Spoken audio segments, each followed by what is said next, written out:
I was on a week-long cruise, a much-needed break from the grind of my 9-to-5 job. One evening after dinner, the cruise director announced a group exercise in the main hall, a game of Simon Says. It seemed like a harmless way to pass the time and perhaps get to know some of the other passengers.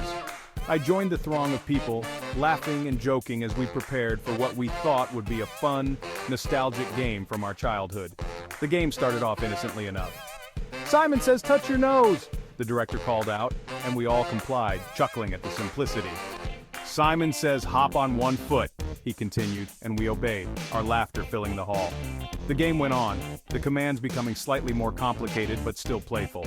After about half an hour, the director ended the game with a grand flourish, and we all dispersed, heading to our cabins to wind down for the night. The first message came the next morning. I was brushing my teeth when my phone buzzed on the bathroom counter. I picked it up to see a text from an unknown number. "Simon Says look out your window." I frowned, assuming it was a prank from one of the other passengers. Curiosity got the better of me and I walked over to the porthole. Outside, the vast ocean stretched out endlessly, serene and beautiful. Nothing seemed amiss. Later that day I received a letter under my cabin door. The envelope was plain, unmarked. I felt a chill run down my spine. I tore it open to find a single piece of paper with the words, "Simon Says don't leave your room tonight." A chill ran down my spine. This was no longer funny. I decided to ignore it, assuming it was some elaborate joke.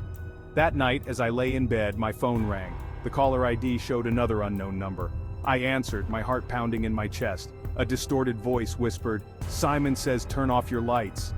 Fear gripped me, but I complied, plunging my cabin into darkness. I sat on the edge of my bed, straining to hear any sound, but the only noise was the gentle lapping of the waves against the ship. The following days were a blur of paranoia and fear. Every time my phone buzzed or a letter appeared, it was another command from Simon. "Simon Says skip breakfast." "Simon Says don't talk to anyone today." Each instruction was more isolating than the last.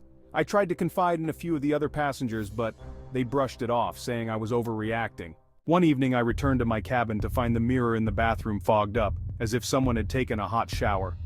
Scrawled across the glass were the words, "Simon didn't say you could scream." My blood ran cold. How had someone gotten into my room? I rushed to the door, checking the lock, but it was still secure. I was alone, or so I thought. The final straw came on the last night of the cruise. I was packing my bags, eager to leave the ship and this nightmare behind, when my phone buzzed again.